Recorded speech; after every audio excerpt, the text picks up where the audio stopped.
ಗ್ರಹಗತಿಯ ತಿದ್ದುವನೆ ಜೋಯಿಸನು ಜಾತಕದಿ ವಿಹಿತವಾಗಿಹುದರ ಗತಿ ಸೃಷ್ಟಿ ವಿಧಿಂ ಸಹಿಸಿದಲ್ಲದೆ ಮುಗಿಯದಾಪದಶ ಬಂದೊಡಂ ಸಹನೆ ವಜ್ರದ ಕವಚ ಮಂಕುತಿಮ್ಮ.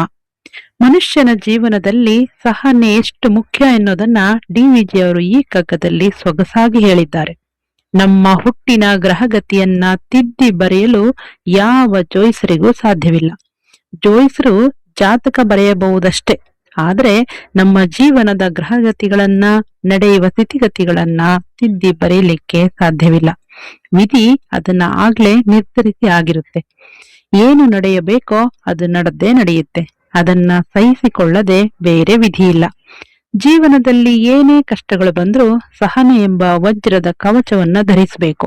ಅಯ್ಯೋ ಹೀಗಾಯ್ತಲ್ಲ ಎಂದು ಚಿಂತೆ ಮಾಡ್ತಾ ಕೂರೋದ್ಕಿಂತ ನಾವು ಅದರಿಂದ ಪಾರಾಗುವಂತಹ ಚಿಂತನೆಯನ್ನ ಮಾಡಿದಾಗ ನಮಗೆ ದಾರಿ ಸಿಗುತ್ತೆ. ಅದಕ್ಕೆ ತಾಳ್ಮೆ ತುಂಬಾ ಮುಖ್ಯ.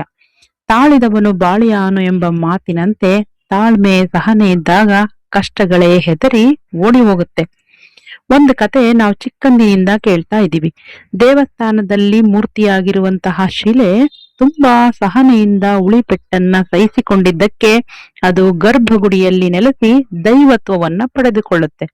ಅದೇ ನೋವನ್ನು ಸಹಿಸಿಕೊಳ್ಳದ ಶಿಲೆ ಮೆಟ್ಟಿಲಾಗಿ ಇಡೀ ಜೀವನ ಬೇರೆಯವರ ತುಳಿತಕ್ಕೊಳಗಾಗುತ್ತೆ. ಹಾಗೆಯೇ ಮನುಷ್ಯ ಸಹನೆಯಿಂದ ನೋವನ್ನ ಸಹಿಸಿಕೊಳ್ಬೇಕು. ವಿಧಿಯು ನೀಡುವ ಕಷ್ಟಗಳ ಮೇಲೆ ನಮಗೆ ಯಾವ ಹತೋಟಿಯೂ ಇರುವುದಿಲ್ಲವಾದರೂ ಆ ಕಷ್ಟದಿಂದ ಪಡಬಹುದಾದ ದುಃಖದ ಮೇಲೆ ನಾವು ಹತೋಟಿ ಇಡಲು ಯಶಸ್ವಿಯಾಗಬಹುದು. ಇದಕ್ಕೆ ನಮಗೆ ಸಹಾಯಕವಾಗುವುದು ಸಹನೆ ಎಂಬ ವಜ್ರದ ಕವಚ.